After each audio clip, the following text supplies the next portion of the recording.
Hi everyone, this is Team 19, and our group members are Yongyi Peng, Zixiao Huang, Hasel Wu, Chuyi Zhang, and Angela Yu. Our topic is World University Ranking. This is an overview of today's presentation. World University Ranking are systematic evaluation of higher education institutions worldwide. They provide comparative assessment of universities based on various criteria such as research output, faculty qualification, and international collaboration. This ranking serves as a reference for assessing universities' global standing and performance. This ranking is important for students, educational institutions, government, and other interested parties. It can be applied in many ways. For example, the ranking can offer students and their parents a global perspective on university reputation and performance, helping them in making informed decisions and identifying suitable academic and career opportunities among many institutions. Furthermore, the ranking serves as a crucial tool for governments in shaping education policy, resource allocation, and investment choices by providing insight into the competitiveness and shortcomings of their nation's higher education system. Lastly, the World University Ranking provides valuable insights to universities, enabling them to understand their strengths and weaknesses comprehensively. Our project primarily targets students, parents, government agencies, and universities as our intended users, aiming to enhance their understanding of university ranking and the impact of various aspects. We aspire for our work to provide users with valuable insight for informed decision-making. The dataset we use is the World University Ranking dataset from Kaggle. We chose this dataset due to 4 reasons. Firstly, this dataset was sourced from professional organizations, which ensure high credibility and accuracy. Secondly, this dataset covers various aspects of information, which provides a comprehensive perspective to analyze and study the overall strengths of universities. Thirdly, it includes ranking from 2011 to 2016, which allows us to analyze and compare long-term trends. This dataset has 2 parts.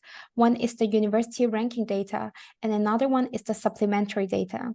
The university ranking dataset contains 3 global university rankings from different places, and we chose the Times Higher Education World University Ranking as our main dataset because this one is widely regarded as one of the most influential and widely observed university measures. This dataset has 14 features, including features like student-staff ratio and institution name. We process this dataset in many ways before using it. First, we rename the variables to make them more understandable to the audience without further detailed explanation. We also did several calculations. For example, we separated the female-male ratio into female ratio and male ratio, and then calculated the female-male ratio to turn it into decimal. By doing so, we transformed the female-male ratio from dimension to measure. Our main hypothesis is that we assume that the citation score and teaching score have a greater impact on the word ranking than other variables, and we will check this hypothesis step by step. Firstly, we assume if there are more top colleges in the country, then this country will have better top educational resource per capita. In this figure, shows the distribution of the top 20 colleges. And we can see United States has the most top 20 colleges in the world, and then followed by United Kingdom. This graph shows the distribution of top 400 universities in the world from 2012 to 2015. We can see United States still dominated, and then followed by United Kingdom. In order to figure out the top education resource per capita, we calculated the number of top colleges per million of people for each country. And we can see Iceland has the best top educational resource per capita, which is 2.981 top colleges per million of people. So in conclusion, the United States has the largest number of top colleges in the world, but Northern Europe had the best top education resource per capita. Okay, thanks, Zixiao. So first of all, when we got this data set, we made a line chart to see the top 10 universities and their rankings over the years. And after looking at this graph, we are interested in the factor that affect college rankings. So we make a heat map to see the correlation between all variables and the total score. In this heat map, we can see the bottom part, research and teaching, has the highest correlation to the total score, which is 0.9, and citation also has a relatively strong relationship with it.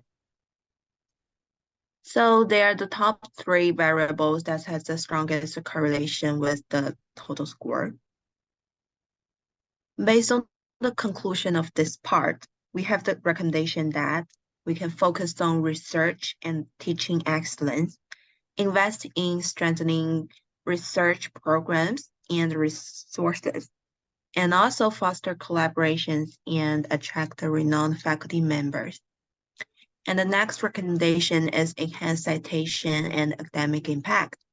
We can encourage faculty to publish in reputable journals and conferences, and also support knowledge dissemination through conferences and seminars.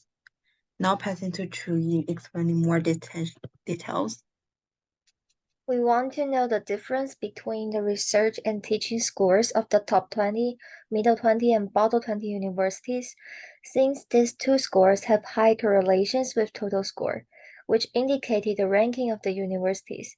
We assume that the top 20 universities have higher research scores and teaching scores than the middle 20 and last 20 universities. First of all, our research data comes from the Times dataset, and we take the top 200 schools in the world as research objects.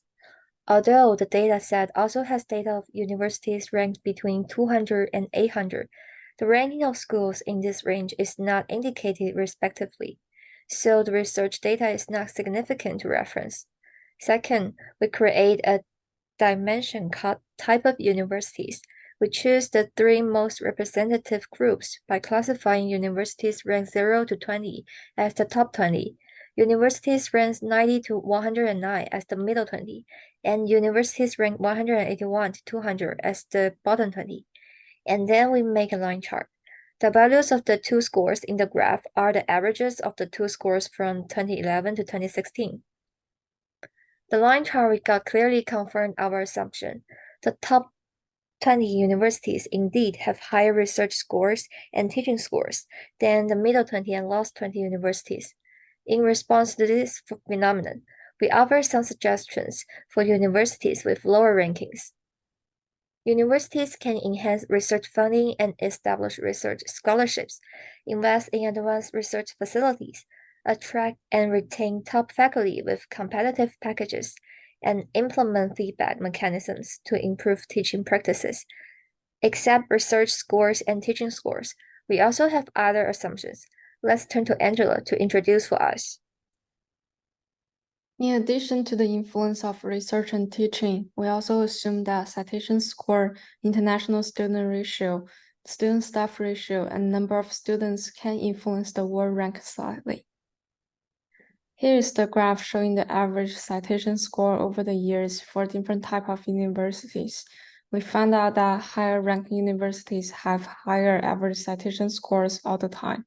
So we recommend focusing on quality research, collaboration and partnerships, and open access and sharing for universities who are looking to increase their rankings. This shows the average international student ratio over years for different types of universities. We found out that overall, higher-ranking universities have higher average international student ratio. However, there's an interesting fact that in the last year, 2016, middle 20 universities had higher ratio than top 20 universities. It indicates that universities start to implement cultural richness to increase rankings. So we recommend universities to have international partnerships and exchange engagement.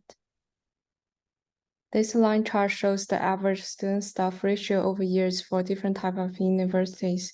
It is easier to observe that high-ranking universities have lower average student-staff ratio, meaning teachers from the top universities are responsible for less students, so they have more time to get each student.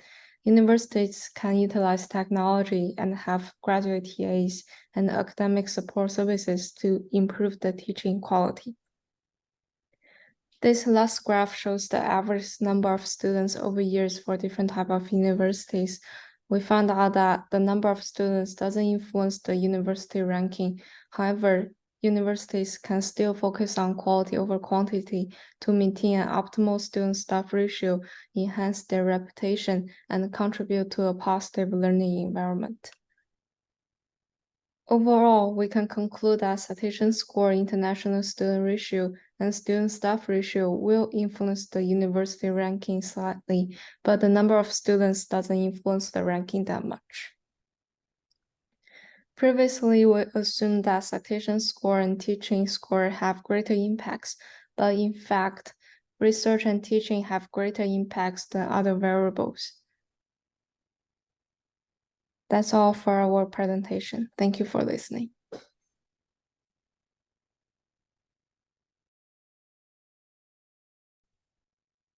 Our Tableau file allows users to view the information they are interested in based on their needs.